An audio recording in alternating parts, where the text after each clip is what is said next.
Hi, my name is Lily Conway, and this is our Land Ethic podcast. I am a junior here at Texas Tech University, and my major is agricultural economics. Throughout my life, I was very heavily involved in agriculture. I was very involved in 4-H through high school and along with FFA as well. So I really got a large agricultural background and education, which is one of the reasons that I actually chose to be an ag major. Talking about the land and where our food comes from and how we manage our land is really, really important to me, and that's something that I'm very, very passionate about. So I think it's very cool that I have this background in agriculture and I'm being able to study that now as well. Hi, I'm Tori Melchor. I'm a senior at Texas Tech. I'm studying agriculture leadership, concentrating more on education.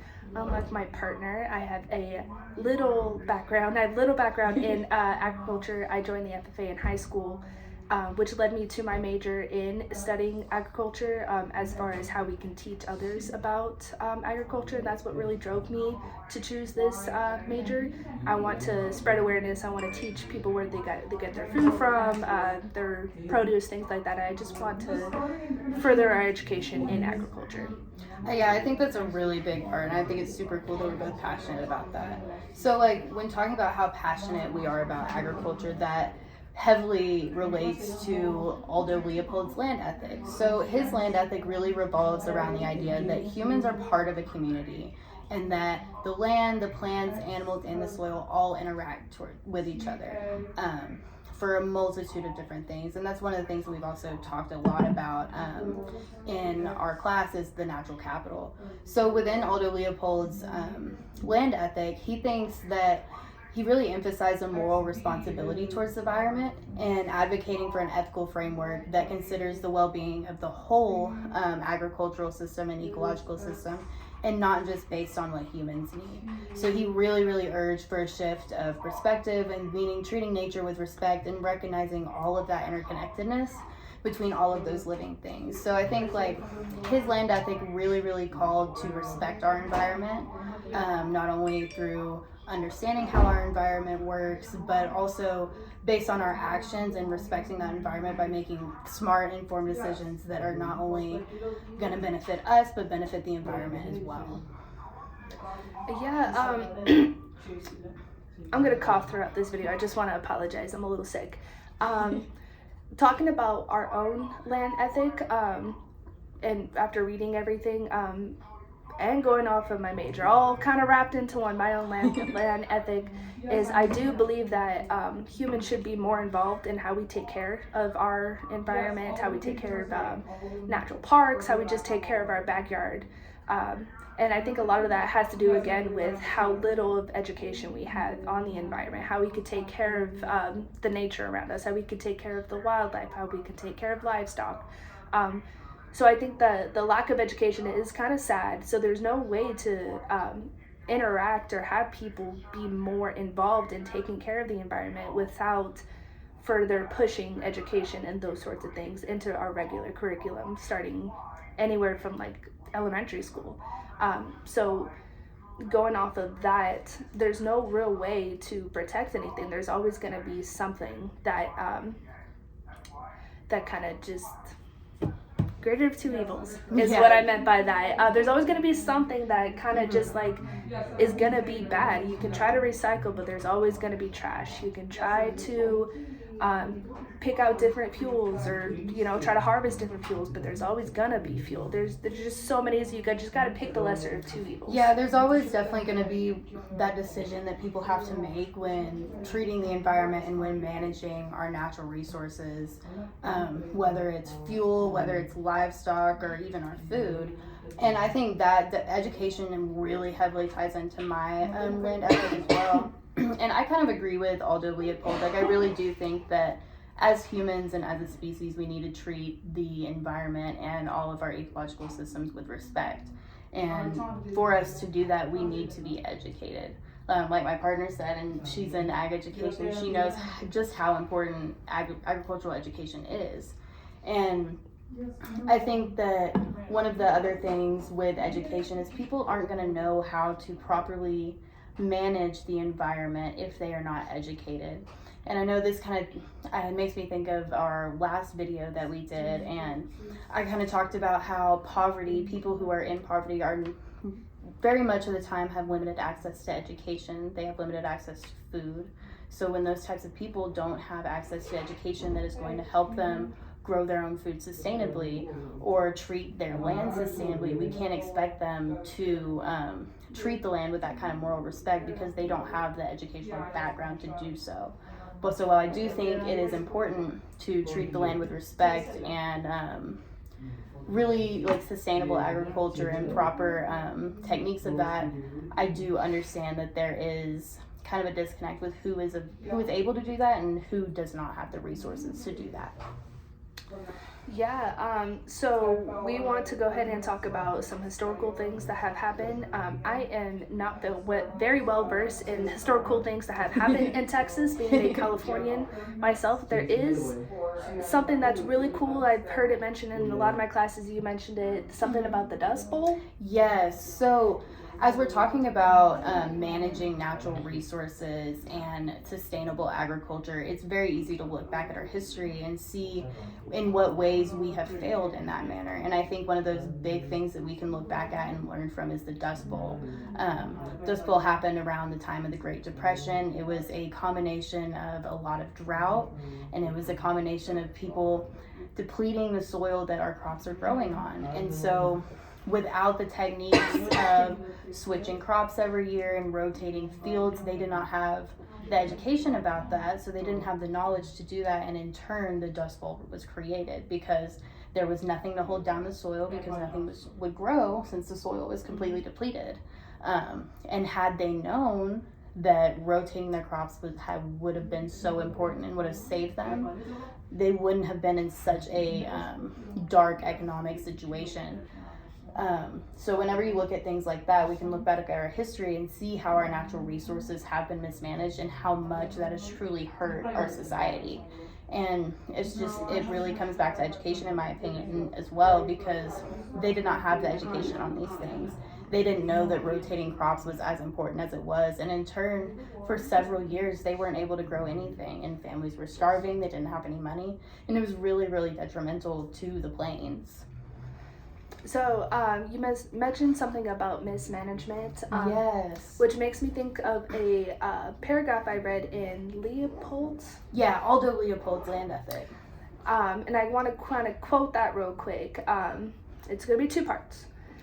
So the first part is, perhaps the most serious obstacle impending the evolution of the land ethic is the fact that our educational and economic system is heading away from rather than towards the intense consequences of the land. And the second part is, turn him loose for a day in the land, and if he spots does not happen to be a golf link or a scenic area, he is bored stiff. Ugh. And what that is telling me is that our education started off being how we can farm. How do you tillage the soil to get the best result? How do you feed a cow and to get the most meat, to get the most milk? Now which isn't a bad thing, now it's more towards our personal wants and beliefs and careers, what we want to do in our own life, which is not bad. However, it is detrimental to our agricultural system. We're not learning how to be farmers, we're learning how to be doctors, and we're learning how to be lawyers, which again is not bad. Yeah. But nobody knows how to farm. Nobody knows where their food comes from. Which is really, really dangerous for society. I think there was another excerpt out of Aldo Leopold's Land Ethic, and it said something about how people are just, because they're so disconnected from agriculture, especially within the United States, whenever they think of crops, it's just roads between cities. It's not they don't think of the land and its agriculture as something to go see. They're bored if it's not a beach or a mountain. And I think we're really missing that type of beauty to be seen in nature that we used to really have as a society. And I saw this video one time, and it was talking about religion, which I wouldn't think really tied into natural resource management, but it was really interesting because it talked about how many of the oldest and older indigenous religions really focused on spirituality of the land, spirituality of the plants, and everything they did had a natural consequence. And they were very, very conscious of how they treated the land and how they managed it. Well, nowadays, whenever the big 3 world major religions came into play, the shift from the spirituality being within the land and within all the creatures shifted only to solely humans. And so I think a lot of that religious switch and some of those morals that come along with those, in a way, take humans out of kind of respecting the land or holding an inner respect for the land, because their core belief systems are putting themselves first. And while that may not be a bad thing, it is kind of detrimental to the environment because of this belief shift that we've seen like within our whole world. Yeah. So again, I mentioned earlier how there's always going to be a greater of 2 evil. One thing that we have done in our modern society to try to preserve our environment a little better, and a lot of people are starting to get into it, is electric cars. Tesla's rechargeable cars. The cool thing, you would think it's better because they're not using fuels that have to be harvested. Mm-hmm. However, the battery itself contains cobalt, which has to be harvested, which is not good when you think of the end game of what they were trying to do. They were trying to make it environmentally safe. They took out the gas, replaced it with cobalt. Exactly. So, again, greater of 2 evils. Which one? Choose your poison, pretty much on that. And exactly, especially with the cobalt, it's a part of it is the way that they're ravaging that land over in the Congo. They're completely depleting it, and not only does that hurt the land itself and the natural resource supply, it also hurts the people over there. And so there's some really bad things going on. And whenever we see people who are experiencing poverty, like we said earlier, they don't have access to education, they don't have access to food, they are not going to have access to clean energy either. And so with all of these factors in mind, it's really important to understand how each thing plays a part, because there's so many different parts to natural resource management, whether it's harvesting the materials, where you make the materials, how you dispose of the materials as well. There's just a lot of different parts we got to think about, and those all have to do with natural resource management. I like how you mentioned that. I didn't even think about how you would dispose of a cobalt-based battery. I'd never thought of that. Mm-hmm. I was only thinking of the harvesting itself. I'm not even thinking about the other stuff that's in it that could pollute the environment and hurt the soil and the chemicals in the soil where people are trying to grow things. Depending on where it does get disposed of, it can have a lot of harmful impacts. So that's something to think about too. Wild. I didn't know that.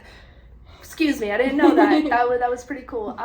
So the main question is, how do we manage it? How do we make the environment better? What are some things that we're currently doing or that we could do to make it better? One thing that we wanted to talk about was vaccines in livestock. So that's a really big and really common way that we manage our natural resource of livestock. And when we're talking about managing natural resources according to our land ethics, it is my opinion that vaccines for livestock are extremely important. But like Tori said, there's always management techniques that have a double-edged sword. Mm-hmm. So while it may be very necessary for us to produce the amount of meat that we need to feed our population and be sustainable economically, there are some things that may be detrimental not only to the environment but to us who are eating it, which will ultimately be to the detriment of our environment.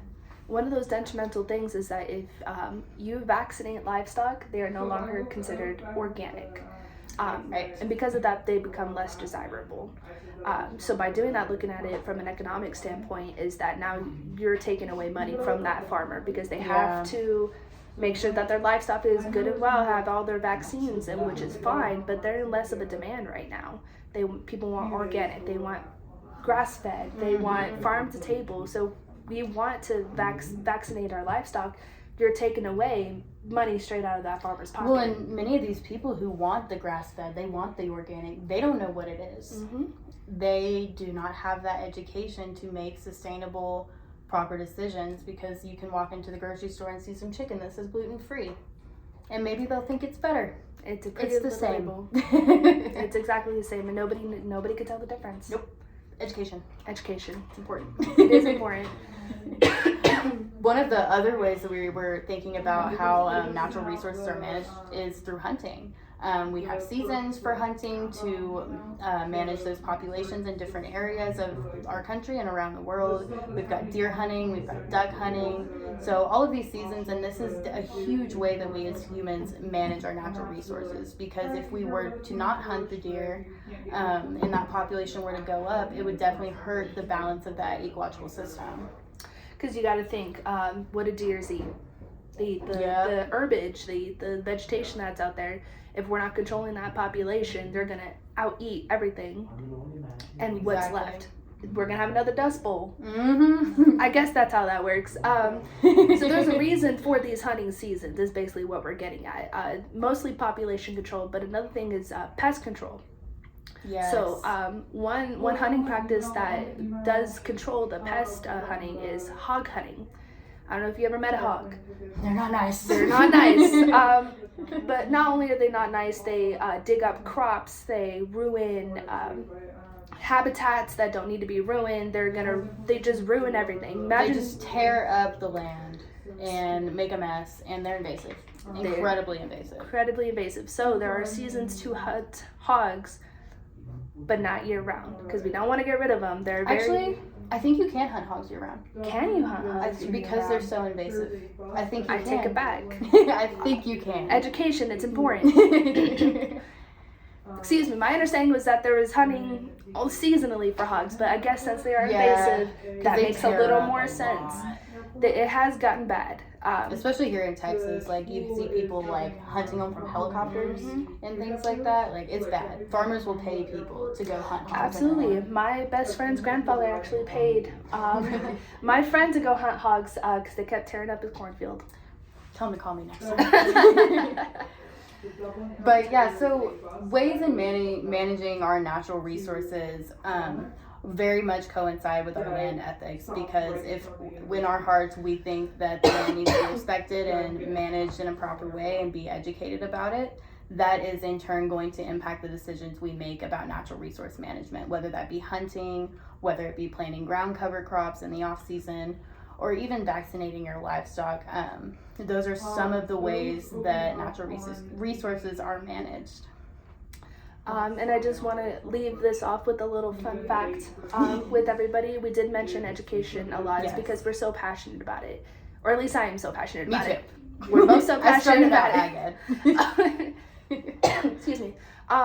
Just a fun fact, only 10.4% of people are in ag right now. And I think that was U.S. based. Yes, in the United States. U.S. based. We started off our educational system being solely agriculturally based, how to farm, how to do all these things, and now it's gone down significantly. No wonder why we don't know how to harvest, or the difference between gluten-free chicken and non-gluten-free chicken. And it's really sad. That's why I really wanted to mention that as an ag education major myself. That is, in my opinion, one of the most detrimental things that we need to learn in order to even take a step into figuring out how to take care of our environment, to help with natural resource management. It starts with education. Absolutely, and I think whenever our land ethics come from our background and come from our education. So I think the most important thing we can do as a society is educate people, show them what the land does, what it does for us, and also what we can do for our planet. And so I think that's all we got for today. I'm Tori Melchor again. And I'm Lily Conway. Thank you. Thanks.